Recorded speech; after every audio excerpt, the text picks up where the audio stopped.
तो दोस्तों ये जो 56U11 का जो बोर्ड है, ये मेरे पास आया था आज रिपेयर होने के लिए, जो कि साउंड का प्रॉब्लम में है और इसमें लो साउंड था।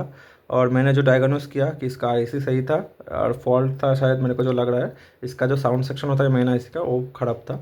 तो मैंने किया क्या इसका जो एबी का जो पॉइंट है, इसका जो यहाँ पर इनपुट आउटपुट होता है, उसका रेजिस्टेंस को मैंने हटा दिया, यहाँ पर इसे हटा दिया मैंने प्रॉपरली।